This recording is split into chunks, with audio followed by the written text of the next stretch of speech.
Us Joshes don't like him. I mean, why compliment somebody that's not here? What's even? That's why. If he was Tree here, we falling wouldn't in say it. We forest. couldn't say it if he was here. If he's here, you deny.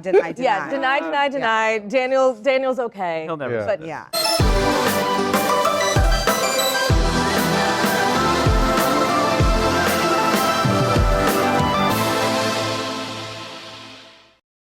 Well, Ryan, I will start with a congratulations because as of tonight, you will have given us what we have been promised, this trilogy of Knives Out movies. How does it feel to kind of come to that end, even though I am asking for about 14 more?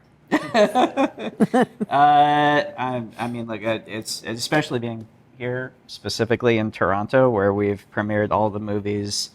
To be doing this third one, to be here with these people, with this cast, it's the best. It's the best. I can't wait, and I can't wait to show the movie. Well, because you guys all haven't seen it yet, right? No.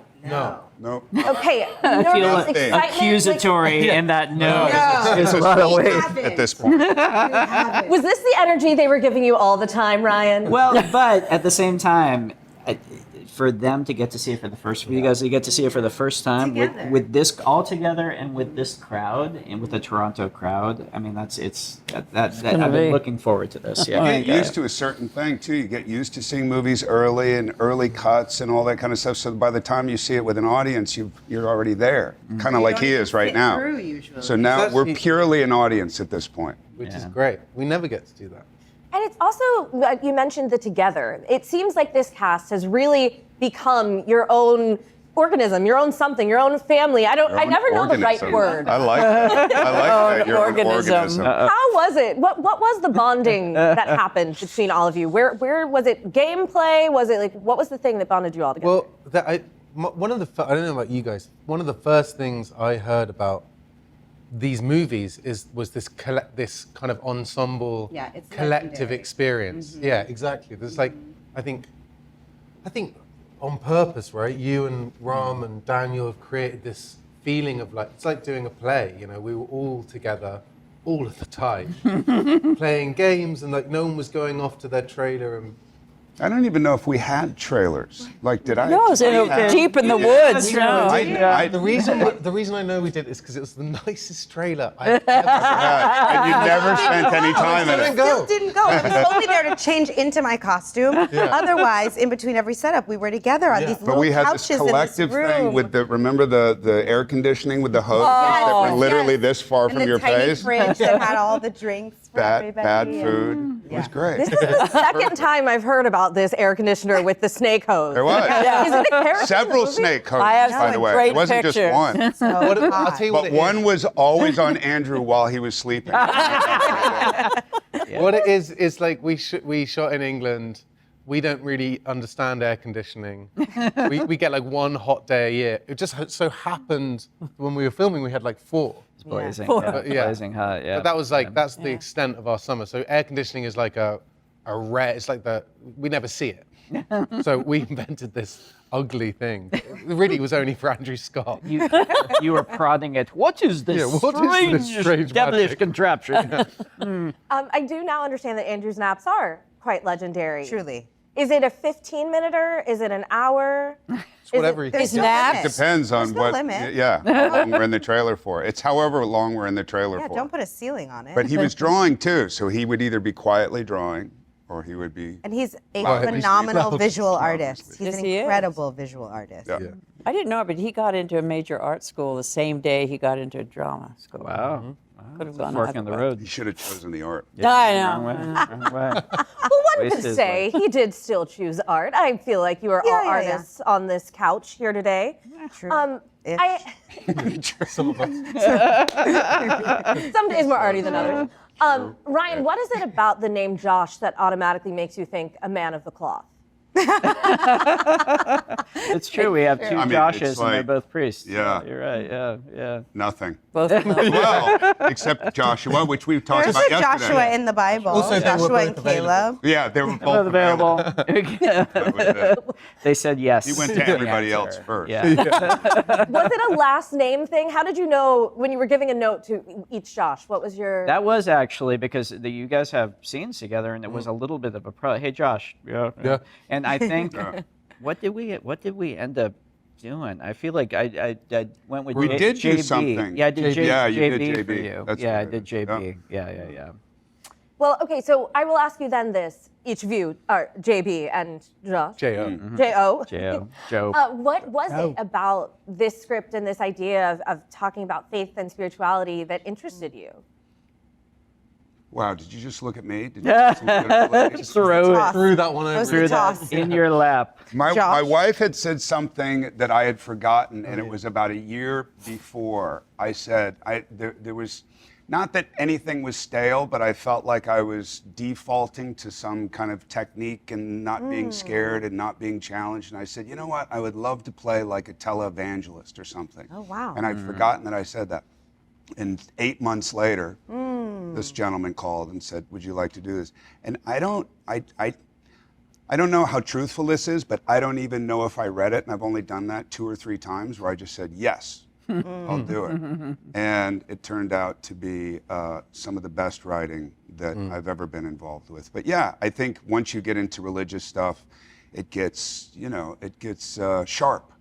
It gets sharp and it gets challenging. And I like that. I like that there's an absurdity in that you have to live as a weak human being and say, how do I feel about this? How do I feel about this? If I'm in this situation, how would I deal with it? And you always personalize it. So it made it very colorful to be able to do it. Sharp. That really is such a good way to describe it. It's true. Glenn, you had a thought. What popped into your head as JB was talking? How articulate he is. Or that I won't It's shut up. absurd. No, but we had it, no. There was a time when tell about when he made that he was doing something from Julius Caesar. So there was a long speech. He was up at the Ambo Of Shakespeare. as Monsignor Wicks, and he's supposed to be holding court. And I went up and I said, okay, this is a slow motion shot of you like unleashing like the full blazing kind of like preaching. But it's slow motion, so the sound doesn't matter, so you can just riff and say whatever. And I thought he would be like, blah, blah, blah, blah, blah. He unleashed a full monologue from Julius Caesar on the stunned congregation. We And were all blown everyone was away. just kind of like, blown away. So the better question is, what about Josh conjures Shakespeare? And the answer is Yes. nothing.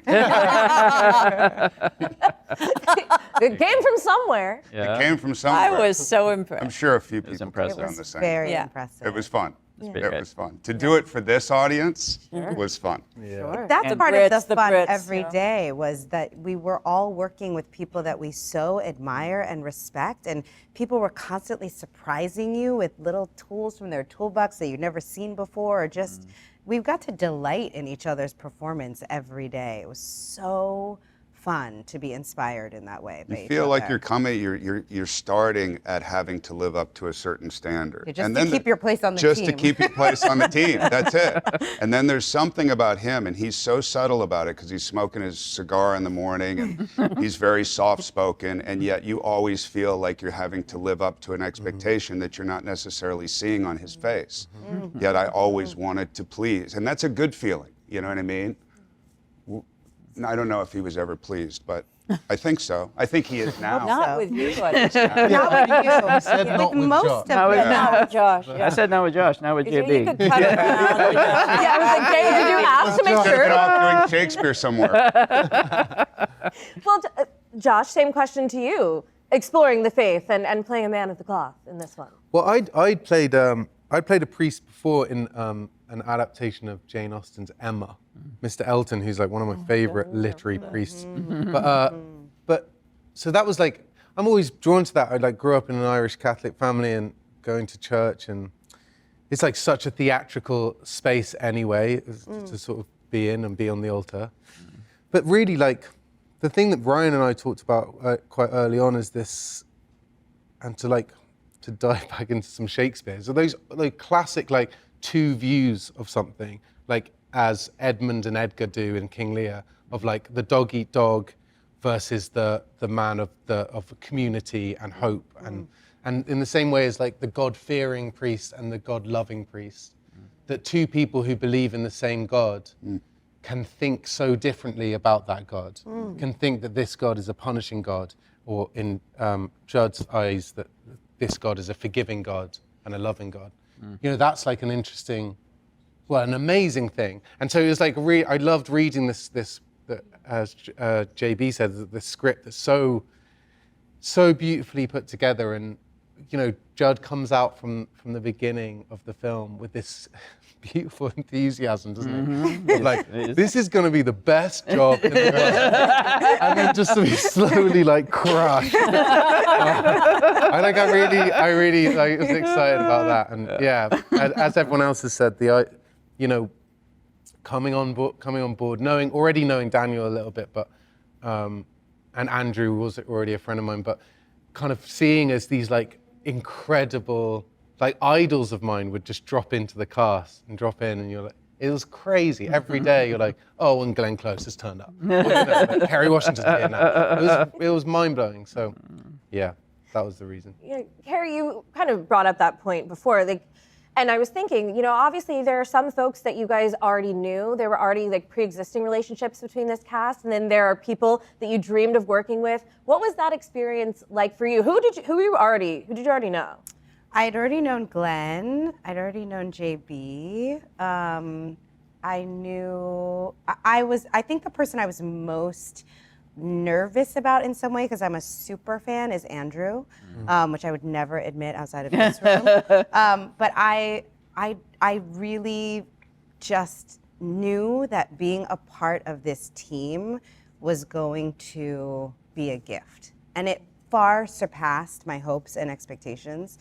But there were all these rumors in town that when you do these movies, it is like a collaborative, camp-like, uplifting, inspiring, joyful experience, and it was all of that plus. Because even though I would feel intimidated on some days, every day I walked away feeling just lucky to be a part of this, you know?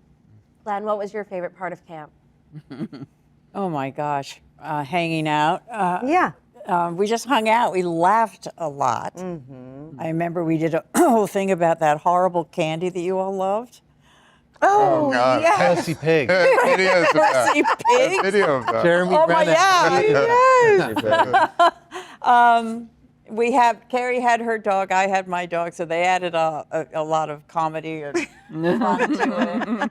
And in fact, they put a little cam on the back of my dog, and there's one shot from his point of view of Josh, JB, going down and actually licking him. So good. It really was wonderful, because a lot of us have done theater before, and in theater you really create a really strong family ensemble. You have the green room and everything, and this it created the same feeling. Yeah. Which, I mean, you know, any group of people is like it's a chemical combination, and the casting is like putting together a certain chemistry.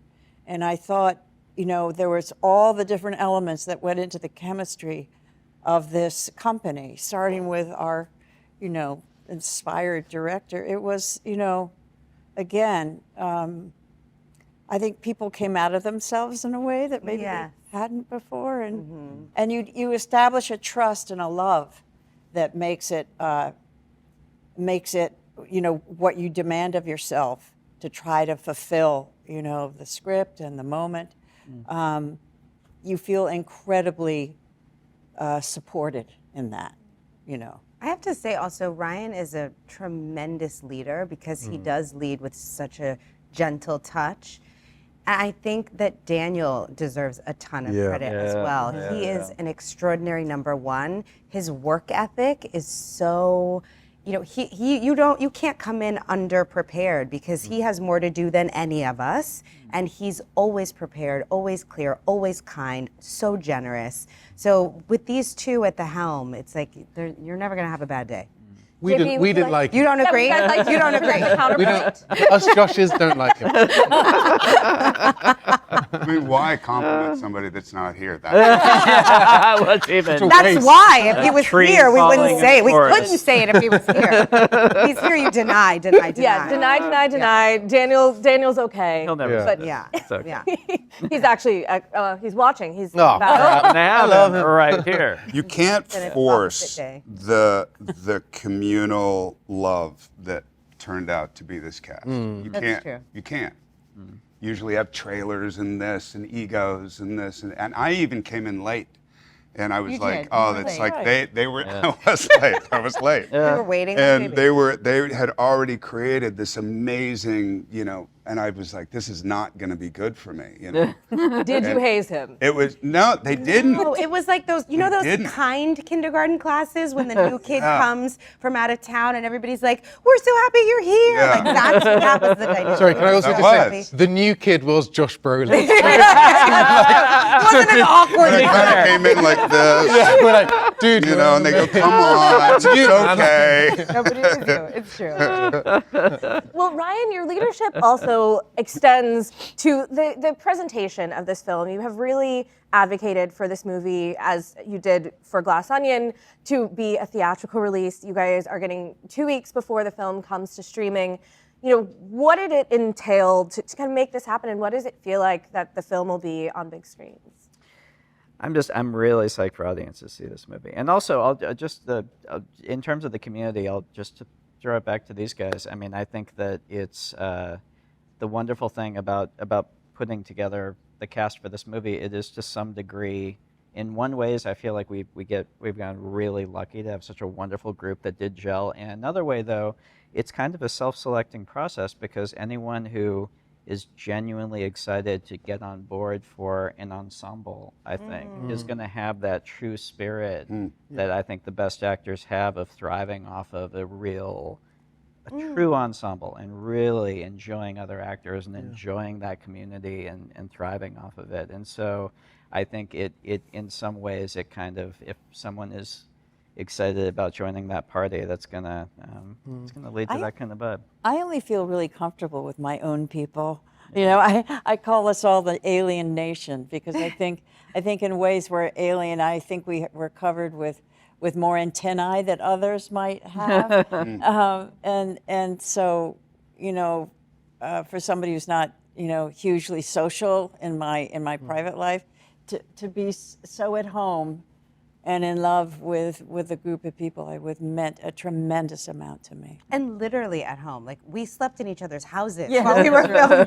We would have sleepovers and doggy play dates. And, I think everyone's now just incredibly jealous that we will never be a part of this, real Never say family. never. Never say never. Listen, by the time we get to submit a tape. I keep saying Knives Out 17. So maybe we'll.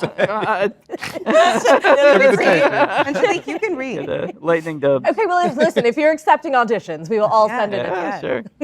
Well, thank you guys so much. Congratulations. Enjoy tonight. And we can't wait to learn all the secrets of Awesome. Thanks for having us. Thank you. Wake Up Dead Man. Thank you. Well, actually, I'll ask one more question. Yeah. We have to roll. We have to leave. But you too. The film is based on a U2 song, or the title, based on a U2 song. Was everyone else aware of this? It kind of At is. some I point, I wasn't. forgot. It is. So that is a song off of U2's underappreciated album, Pop, which came at the end of their kind of Octoon Baby kind of phase, which I think is a very good album. I more know that phrase from this. I think it's originally a folk song that Pete Seeger heard from Lead Belly. I heard a recording of Pete Seeger doing it. And there's a phrase in this song, Wake Up Dead Man. So that's why it was originally in my head. wow. But yeah, you too. Give us Ryan some is love. so smart. Oh. Endlessly. And then, Smart, worldly, but he didn't make you guys karaoke that song, and that's why I had to ask. yeah. Congratulations, guys. Thank you so Thank much. you. Have a Thank great you. day.